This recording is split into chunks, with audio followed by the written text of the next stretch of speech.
கர்த்தரை பரிசுத்த நாமத்திற்கு ஸ்தோத்திரம்.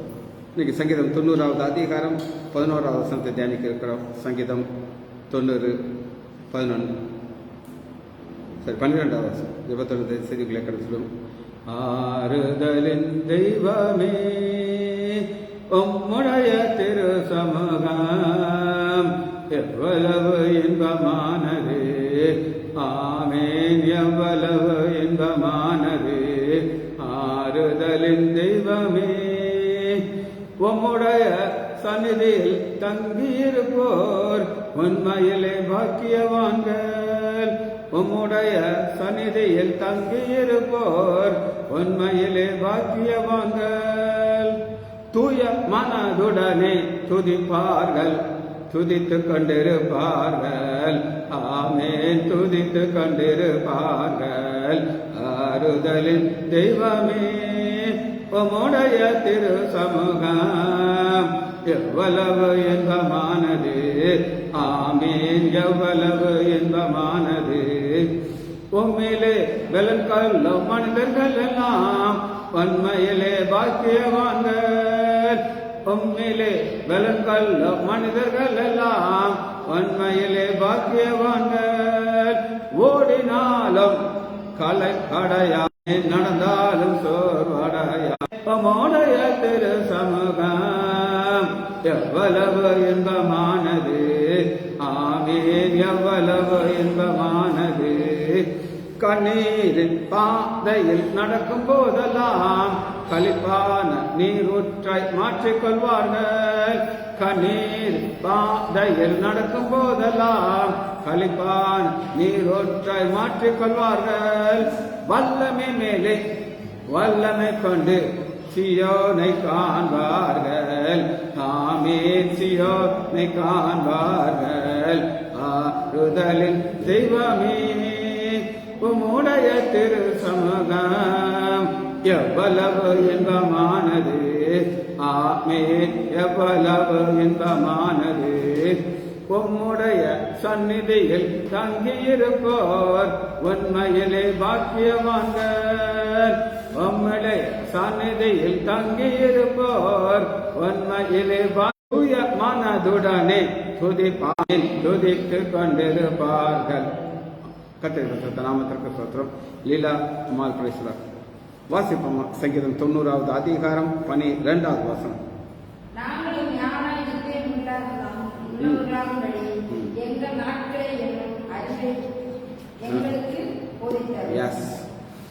இது ஒரு ஜெபமாக நம்ம எடுத்துக்கொள்ளலாம். இந்த ஜெபத்தை யார் பண்ணுகிறாங்க?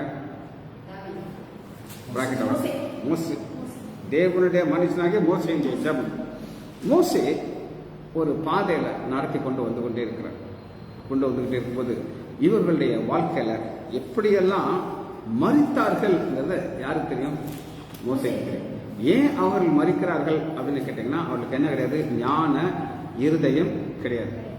ஃபர்ஸ்ட் இருதயத்தை பத்தி ஒரு சின்ன ஒரு ஸ்டடி பார்த்தா தான் ஞான இருதயத்தை நம்மளால பார்க்கணும்.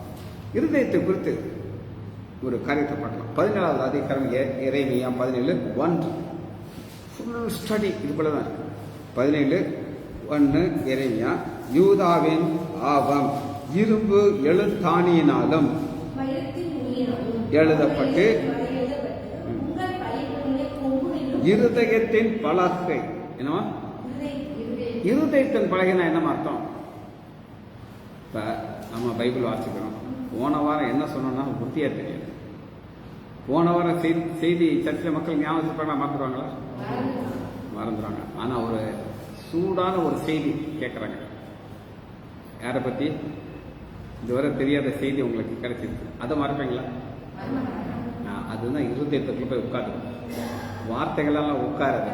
அது காரணம், அது எப்படி எழுதுறாங்க? இரும்பு எழுத்துல எழுதி. அப்ப அது என்ன செய்யாது? பதிந்து இருக்கு.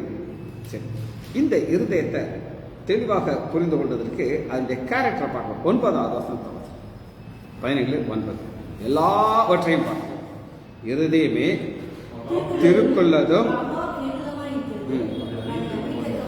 திருக்கு மகா கேடு அப்படின்னா, அந்த இருதயத்துல ஒரு ஐடியா வெளியே வரும். யாரை எப்படி ஏமாற்ற முடியும்? ஒரு நடந்த சம்பவம், இது ஏற்கனவே சொல்லியிருக்கேன், திரும்ப சொல்லுங்க. ஒரு தம்பி, இப்போ அவன் செத்து போயிட்டான். அவன் பேங்க்கில் ஆஃபீஸராக ஒர்க் பண்ணிட்டு இருக்கான்.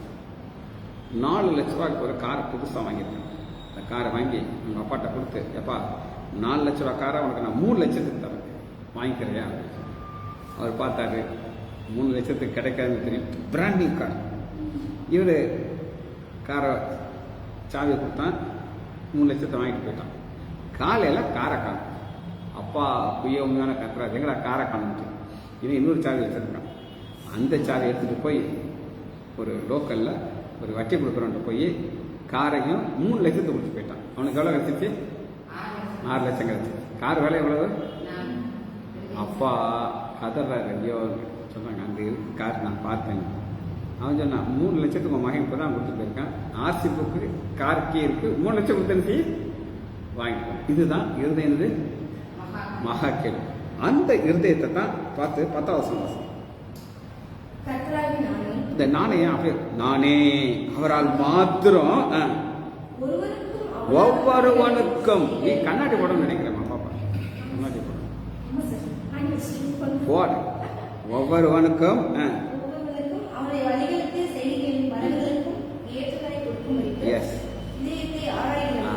அவரு நம்ம ஸ்டெத்தோஸ்கோப் வச்சு காதில் கேட்கறது இருதயத்தை ஆராய்து கிடையாது. அது என்ன சவுண்டுக்கு வருதான்னு பார்க்கறது, புரியுதா? ஆனால் ஆண்டவர் இந்த ஞான இருதயம் இல்லாத ஒரு கூட்டத்தார் மோசையை பார்க்குறாரு. இவங்களுக்கு என்ன இல்லை? ஞான இருதயம் இல்லை. அந்த திரும்ப வசனத்தை வாசிக்கணும். 12வது வசனம், சங்கீதம் 91:12. நாங்கள் ஞான இருதயம் இல்லாதபடி எங்கள் நாட்கள் என்னும் அறிவுங்கள். அந்த நாட்களை என்றது அப்படின்னா ஆண்டோடைய காலத்துல தான் ஆயுஷ் கிடைக்கும். சரி, என்ன ஆகும்? 16வது அதிகாரத்தில் ஒரு சம்பவத்தை நம்ம பார்க்கறோம். இது மோசே கண்ணால பார்த்த பிரச்சனை. எங்க பார்க்கிறாரு? வாசிக்கும், முதல் வசனத்தில் வாசிக்கும். 16:1. இந்த கோஹாத்து தான் இங்க ஹீரோ. இங்க பிராக்கெட்ல பாருங்க, இந்த கோஹாத் புத்திரரை தான் நம்ம பார்க்கிறோம். சரி, வாசிங்க. இச்சையர் குமாரனாகிய கோராக் என்பவன்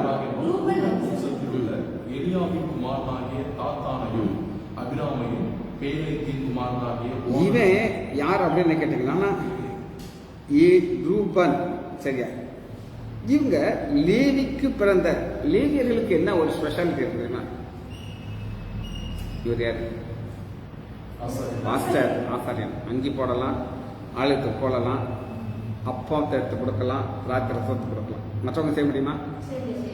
இவங்களுக்குன்னு ஒரு ஸ்பெஷல் ஆண்டர் கொடுத்துருக்காரு. எவ்வளவு குளவு நல்ல ஒரு ஆசீர்வாதம் கிடைக்குதோ அதனால இதை அவங்க ரியலைஸ் பண்ணணும். இவங்க ரியலைஸ் பண்ணலை. அதனால இவங்க என்ன செய்றாங்க அப்படின்னு கேட்டீங்கன்னா, 9வது வசனத்தை பாருங்க, 8 வாசிங்க. அப்பொழுது மோசே கோரேகை நோக்கி, புத்திரரே கேளுங்கள், கர்த்தருடைய வாசஸ்தலத்தில் படிக்கும். பணத்துக்காக செய்ய மாட்டாங்க. எதுக்காக செய்ய மாட்டாங்க? ஆனா தங்களுடைய கையில இருந்து ரூபாயை போட்டு எத்தனையோ பேர் நான் பார்த்துருக்கேன். கட்டேசி காசை வர சல்லி அவங்களையும் சேர்த்தன் சொல்ல வாசிப்போம். முன் நின்று உங்களை மண்டையிலே சேர பண்ணும்படி இஸ்ரவேல் சபையாரில் பிரித்து எடுத்தார். பிடித்து எடுத்தார். Set apart. எங்க வீட்டுல 3 பசங்கள்ல 1. இந்த ஊழியத்தை யார் செய்திருக்கணும்னு நினைக்கிறீங்க? பெரிய டாக்டர். எங்க அப்பா பிரிண்ட்டு ஒயிட் அண்ட் ஒயிட்டு. எங்க அப்பா பார்த்தவங்க இன்னைக்கு இவரை பார்க்க வேண்டியது. புரியுது சொல்லுது. ஆனா ஆண்டவர் யார் கொடுத்தாரு? எதனால? Plan, God's plan. வாசிங்க. அவர் உன்னையும் எல்லா சகோதரையும் சேர பண்ணினதும் உங்களுக்கு அற்ப காரியமோ. இப்ப ராஜ்குமார் பாஸ்டர் அங்கேயே என்ன கிடையாது. ஆனாலும் அந்த போடும்போது ஆண்டவர் எனக்கு கொடுத்திருக்காரு, இதன் மூலமாக அவருடைய நாமம் தூஷிக்கப்படக்கூடாதுன்றது இருக்கும். புரியுதா உங்களுக்கு? அதனாலதான் அடுத்த வாசிங்க. இப்பொழுது ஆசாரிய பட்டத்தையும் தேடுகிறீர்களோ, அப்புறம் இதற்காக நீயும் உன் கூட்டத்தார் அனைவரும் கர்த்தருக்கு விரோதம். இப்ப மோசேக்கு பேசுறாங்களா, கர்த்தருக்கு விரோதம் பேசுறாங்களா? மோசேக்கு விரோதமாக விரோதமாக. ஏன் அப்படின்னு கேட்டீங்கன்னா 2 ஒன்று தான். என்னது? எப்பவுமே நான் அந்த ஊழியக்காரில் கொடுத்து ரொம்ப காஃபலா எதுவுமே பேச மாட்டேன். ஏன் பேச மாட்டேன் அப்படின்னு நீங்க கேட்டீங்கன்னா, எனக்கு நிறைய காரியங்கள் உங்களுடைய பர்சனல் லைஃப்லாம் தெரியும். வாய் திறக்க மாட்டேன். ஏன்னா அவங்க யாருக்கு ஊழியக்காரர்? ஆமாம், அவர் தான் கணக்கு கேட்கணும். எனக்கு இதுக்கு சம்மந்தமே கிடையாது. நான் காதையும் பொத்திக்கிடுவேன். ஒரு நடந்த சம்பவத்தை ரொம்ப வருஷம் முன்னாடி நடந்தார். ஒரு ஊழியக்காரர் நம்ம ஆஸ்பத்திரிக்கு வருவார். அவர் எவ்வளோ ஒன்றானா செத்து போய் டெட் பாடியாக கிடந்தார். ஆண்டவர் உயிரை கொடுத்து பண்ணிட்டார். கொண்டு வந்து வாரத்துக்கு ஒருக்கா அவங்க ஊர்லேருந்து வருவார். அவர் மனைவி அன்றைக்கி நைஸாக என் ரூமில் வந்துச்சு. ஐயா, இவர் பண்ணுற அநியாயத்தை கேளுங்க, கண்ட கேவலத்தெல்லாம் செய்கிறான்னு சொல்லி இப்படி சொல்லிட்டு வெளியே போய் சொல்லிடுச்சு. நான் டாக்டர் சொல்லிட்டு எனக்கு கோவம் மீசைக்கு மேலே வந்துடுச்சு. இவனும் டீச்சர் துரத்தணும் வேண்டேன். எப்படி நேரம் ஒரு நிமிஷம் மட்டும் நினைக்கிறேன். என்ன செய்கிறாரு, என் மனைவி என்ன சொன்னாங்க, ஒன்றும் சொல்லையா இல்லை சொல்லலையா. அவர் நினைச்சாரு என்னைய சமாதானப்படுத்துறதுக்கு உள்ளே வந்தார். ஒன்றுமே சொல்லலையா. எனக்கு நிறைய நேரம் சரியா காதை கேட்க மாட்டேங்க அப்படின்னு அவர் அனுப்பிட்டு கொஞ்ச நேரத்தில் ஆகல, கொஞ்ச நாள் இறந்துட்டார். எதுக்காக சொல்கிறேன்னா, எனக்கு எது முக்கியம்னா விரோதமாக பேசணும். 11 வருஷம் அடுத்து ஆரோனுக்கு வராதாமல் நீங்கள் முறுமுறுக்கிறதுக்கு ஆகியமா. ஏமா அந்த முறுமுறுக்குங்கிற ஒரு சத்தம். ஆனால் 2 சத்தத்தை எதிர்பார்க்குறாங்க. ஜபம் பண்ணு, துதி, ஹாப்பியாக ஒருத்தரை சந்தோஷப்படுத்துறது லேசா கஷ்டமா? கஷ்டம். என்னத்தை கொடு என்ன இதோட நல்லா. அது என் மாப்பேட்டெல்லாம் யாரும் வேலை செய்ய முடியாது. அப்படி அவர்கிட்ட வந்து எல்லாமே எப்படி இருக்கும், வெரி டஃப், ஸ்ட்ரிக்டாக இருக்கும். என்ன பண்ணாலும் அவர் ஹாப்பியாக மாட்டார். ஆனால் ஆண்டவரை சந்தோஷப்படுத்துறது என்ன செய்யணும்? ஒன்று துதிக்கணும், இன்னொன்று ஜெபிக்கணும், முறுமுறுக்கக்கூடாது. அடுத்து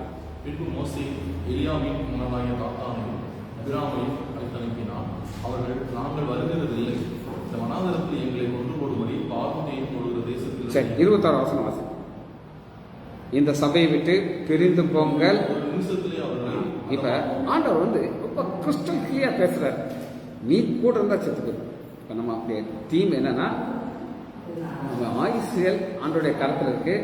அதை நம்ம கவுண்ட் பண்றதுக்கு ஒரு அறிவு தேவை. சரியா? இப்ப ஆண்டவர் என்ன செய்யறாருன்னா பிரிக்க சொல்றாரு. பிரிந்த உடனே ஒரு காரியத்தை செய்றாரு. அது என்னன்னா 30வது வசனம். நமக்கு புதுசா ஒன்று பார்த்தா நல்லா இருக்கும், நல்லா இருக்காதா? ஆனால் இதை அழிக்கிறதுக்காக புது டெக்னிக் ஆண்டவர் வச்சிருக்காரு. என்ன வச்சிருக்காரு? அது இதுவரை பூமி 2ஆ பிளந்ததே இல்லை. அப்ப பிளக்குது. ஆசனம் பூமி தன் வாயை திறந்து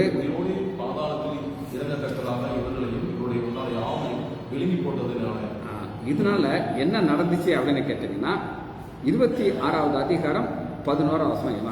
26, 11. கோராகின் குமாரரோ சாகவில்லை. ஏன் சாகவில்லைன்னு சொல்லுங்க பார்ப்போம். ஏன் சாகலை? அவனுக்கு ஒரு அறிவு இருந்துச்சு. ஆண்டவர் சொல்லியிருக்காரு, கூட இருந்தால் செத்து போயிடுவேன். அப்பா முக்கியமா, ஆண்டவர் முக்கியமா? அப்பா விட்டுட்டு போயிட்டார். வந்தனால பாருங்க 9வது வசனம் வாசிங்க. வாசிங்க.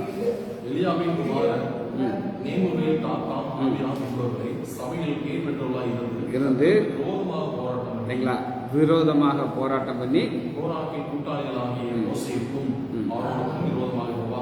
பண்ணினார்கள். வாயை திறந்தது பட்சித்ததுனாலே. ஆனா கோராகின் புத்திரன் என்ன சாகல. அப்ப இப்ப இந்த வசனத்தை நீங்க வாசிங்கன்னா உங்களுக்கு புரியும். சங்கீதம் ஞான இருதயம் உள்ளாமல் எங்கள் நாட்களை எண்ணுமதி.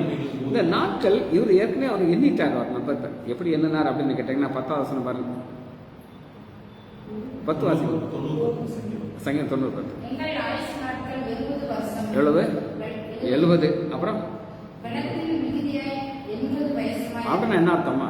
வெள்ளத்தின் மீதில் 80. நான் சொல்றேன், நான் 2015 அவுட் ஆக வேண்டியது. எதனால சொல்லுங்க? 3 பிளாக் வந்து ஆண்டவர் ஞான இருந்தது சொன்னாரு. எனக்கு விசுவாசம் இருக்கா? விசுவாசம் இல்லையா? இருக்கு. ஆனா வந்த உடனே நான் போய் பார்த்தாச்சு. பைபாஸ் ஆப்ரேஷன் பண்ணியாச்சு. அந்த டாக்டர் எனக்கு சொன்னாரு, நீங்க ஒரு சர்ஜரி பண்ணியிருக்கு, ஒரு ஸ்டாட்டின்ங்கிற மாத்திரையை போடணும், கொலஸ்ட்ராலை குறைக்கிறதுக்கு. அந்த மாத்திரையை நிப்பாட்டுனா டெத் வந்துடும். ஆனால் அதுக்கு அவ்வளோ சைட் எஃபெக்ட். ஆனால் எனக்கு தெரியும் இந்த மாத்திரையை நான் சாப்பிடணுமா சாப்பிடக்கூடாது எனக்கு தெரியும். அதனால வெள்ளத்தின் மிகுதியில் 80 இல்லைன்னா எவ்வளவு? 9 வாசி.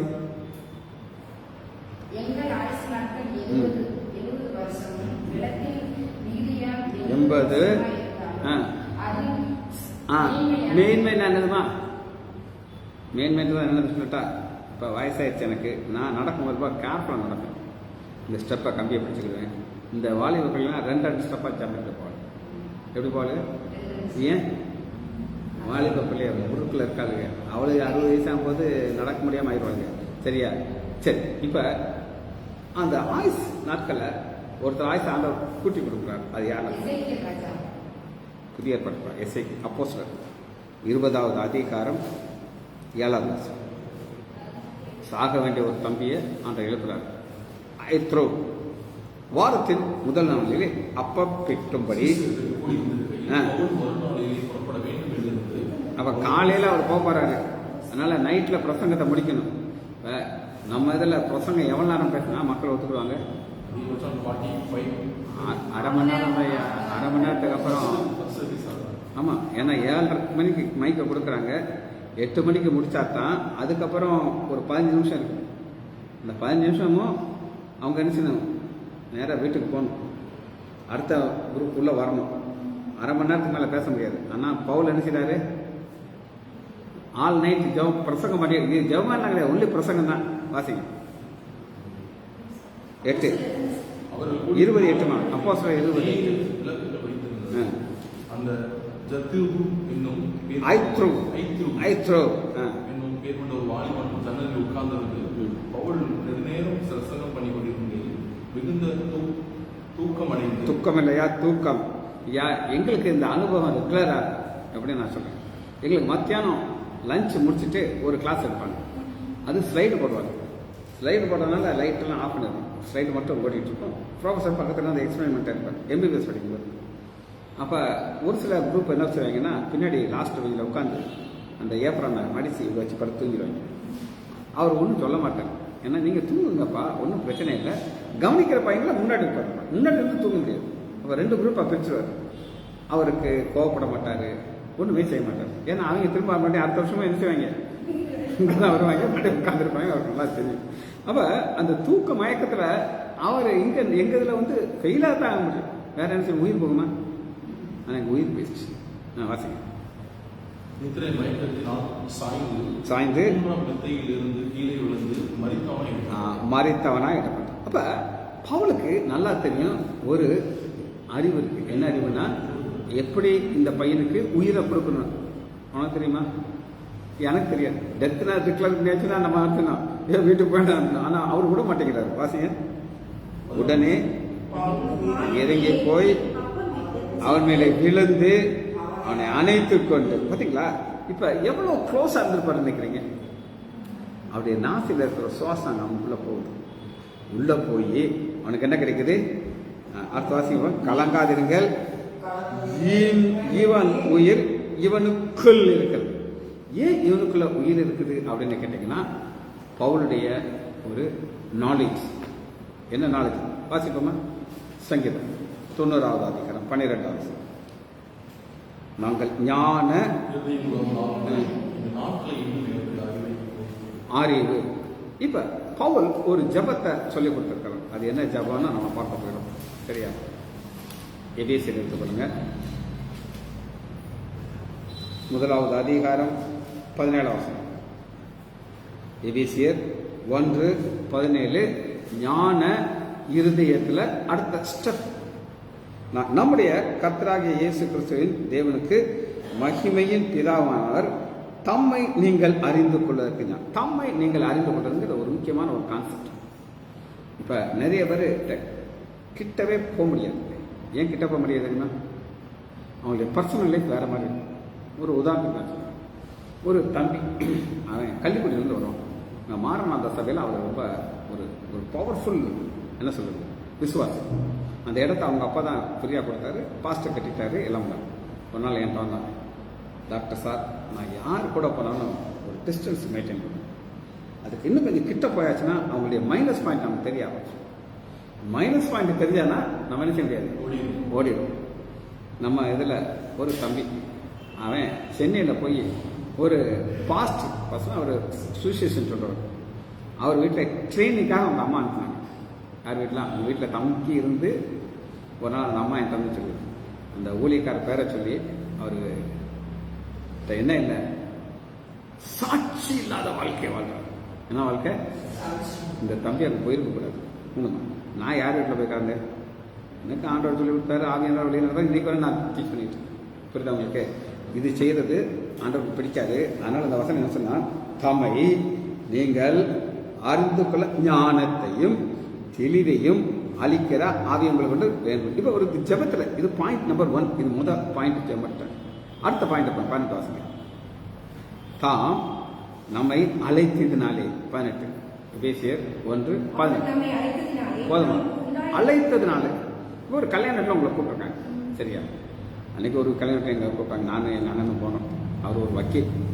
அவர் எங்கள் முன்னாடி நின்று வேறு எங்கேயும் போக மாட்டேங்கிறார். அங்கேயே என்ன செய்வார், அந்த எங்களை சாப்பாடு கவனிச்சிக்கிட்டே இருக்காரு. பின்னாடி இருந்து ஒருத்தர் கூப்பிட்றாரு, ஏயா எங்களெல்லாம் கண்ண தெரியல, இங்கேயே நின்றுட்டு இருக்கேன். போயா போ, சாப்பிட்றல சாப்பிட்டு இல்லது பார்த்தீங்களா? எங்களை என்ன செய்கிறாங்க, விழுந்து நகர மாட்டேங்கிறாங்க. அதுதான் அழைத்ததினாலே. இது கல்யாண வீட்டு கிடையாது, சாப்பாட்டு கிடையாது. நமக்கு என்னது, நமக்கு என்ன நம்பிக்கையில பல வகையான நம்பிக்கை இருக்குது. இப்ப பார்க்கறது நாட்களை எண்ணுகிற அறிவு. இந்த அறிவு நமக்கு ஆண்டவர் தான் கொடுக்கணும். இன்னைக்கு நம்ம உயிரோடு இருக்கிறோம்னா காரணம் சுத்த கிருபை. அடுத்த வாசிங்க. பரிசுத்தவான்கள் இடத்திலே இந்த பரிசுத்தவங்க 2ஆ நான் டிவைட் பண்ணிருப்பாங்க. இப்ப 1, 2, 3, 4 பேர் இருக்கீங்க. எல்லாருமே யாரு? பரிசுத்தவான். இந்த பரிசுத்தவான்களை குறித்து இதை கையில வச்சுப்பாங்க. ஒரு கிளாரிபிகேஷன் நான் காட்டுறேன். 2 வசனத்தை கையில வச்சுக்கோங்க. ஒரு வசனம் என்ன அப்படின்னா 1 கொரிந்தியர் 1வது அதிகாரம் 1 வசனத்தை 1 கொரிந்தியர் 1:1 தேவனுடைய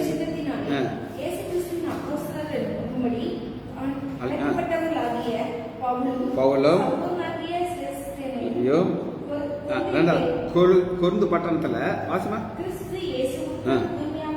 பரிசுத்தம் ஆக்கப்பட்டவர்களாயும் இங்க 2 குரூப் இருக்கு. ஒன்னு பரிசுத்தமா ஆக்கப்பட்டவர்கள் ஆக்கிட்டாச்சு. இவரு முடிச்சுட்டாரு. முடிச்சு என்ன வாங்கியாச்சு? பட்டம் வாங்கியாச்சு. ஸ்டூடெண்ட்ஸ் இருப்பாங்க, அவங்க சொல்ல முடியுமா? அது மாதிரி இவர் முடிச்சுட்டாரு. ஆனா 2 கேட்டகரி. ஒன்னு பரிசுத்தவான்கள் ஆயிட்டாங்க. அடுத்து பாருங்க, ஒரு கூட்டம் ஆயிட்டாங்க, இன்னொருத்தங்க என்ன செய்றாங்க? ஆக்கப்பட்டு கொண்டே இருக்கிறாங்க.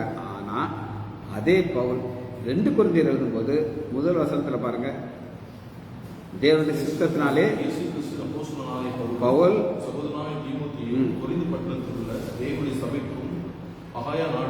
எல்லா பரிசுத்தவான்களுக்கு. இங்க 2 குரூப்ல ஒரு குரூப் தான். ஒன்னு என்ன அர்த்தம்? பவுல் 2 கொரிந்தியர் எழுதும்போது அவங்க பரிசுத்தம் ஆயிடுறாங்க. அதைத்தான் இந்த எபேசியர் நம்ம பார்க்கிறோம். 1வது அதிகாரம் 18வது வசனத்துல என்ன அறிவு நமக்கு தேவைன்னா, தாம் நம்மை அழைத்ததினாலே. ஃபர்ஸ்ட் அழைப்பில்லைங்கிறது யாராவது சொல்ல முடியுமா? சும்மாலாம் உட்கார. அடுத்து நமக்கு உண்டாயிருக்கிற நம்பிக்கை என்னது? உண்டாக்க இந்த பரிசுத்தவங்க 2ஆ நாச்சு. ஒன்று இங்க இருக்கிறோம், ஒரு குரூப்பா இருக்கிறோம். இன்னொரு வசனத்தை எடுத்துக்கிறோம். வெளிப்படுத்துதல் 22வது அதிகாரம் 11வது வசனம். அநியாயம் செய்கிறவன் இன்னும் அநியாயம் செய்யும், அசுத்தமா இருக்கிறவன் இன்னும் அசுத்தமா இருக்கும். ஏன்னா இந்த அநியாயம் செய்யணும் அசுத்தம் நாட்களை பத்தி பிரச்சனையே கிடையாது. நல்லா ஜாலியா அனுபவிப்பாங்க.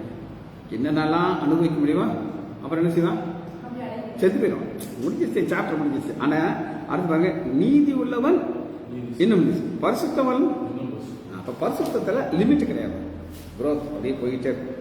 அதைத்தான் ஆண்டவர் சொல்றாரு 18வது வசனத்துல, பரிசுத்தவான்களுக்கு நம்மிடத்தில் இருக்கிற சுதந்திரத்தின் மகிமையின் ஐஸ்வர்யம் என்னது?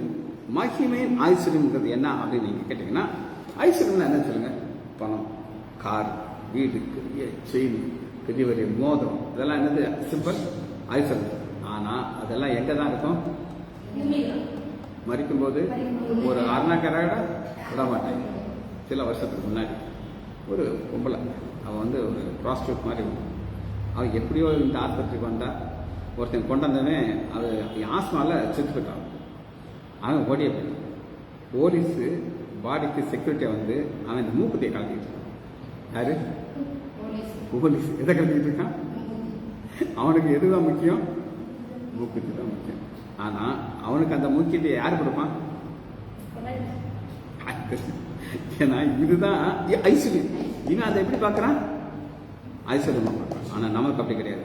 என்னைக்கு நம்ம கண்களை மூடுறோமோ நம்ம பரலோகத்துக்கு போய் சேர்ற வர அது எவ்வளோ நம்மளால் பார்க்க முடியாது. அதனால தான் அந்த ஜபத்தை திரும்ப வாசிப்போமா? 12வது நாங்கள். யார் சொல்றாரு? நாங்கள். ஆரம்பிக்கும் போது இது எப்படி ஆரம்பிக்கிறேன்னு சொல்லி இந்த டிவிஷன் நான் உங்களுக்கு 5வது வசனம் பாருங்க. 95. அவர்கள் யாரு? வேற மக்கள், அறிவில்லாதவங்க. இதுக்கு அந்த சம்பந்தம் கோராக புத்திர மாதிரி. இந்த அவர்களை வெள்ளம் போல வாரிக்கொண்டு போயிடும். அப்ப அவங்க ஒரு இடத்துல இருக்க முடியாது. நித்திரை ஒத்திருக்கிறார். நித்திரை என்னது?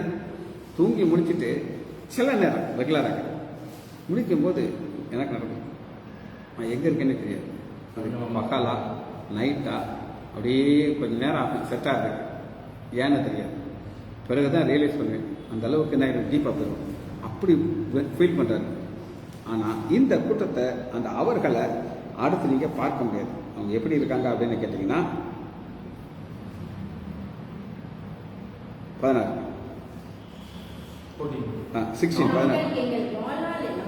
உமது கிரியை அவர்கள் பிள்ளை. இந்த அவர்கள் அதுக்கப்புறம் பார்க்க முடியல, சந்ததியை பார்க்க முடியல. ஒரு கூட்டத்தில் அழிச்சிடாரு, இன்னொரு கூட்டத்துக்கு ஒரு ஞானத்தை கொடுக்குறாரு, எங்களுக்கு போதித்தம். இது யார் போதிப்பாங்கிறத மட்டும் பார்த்தது.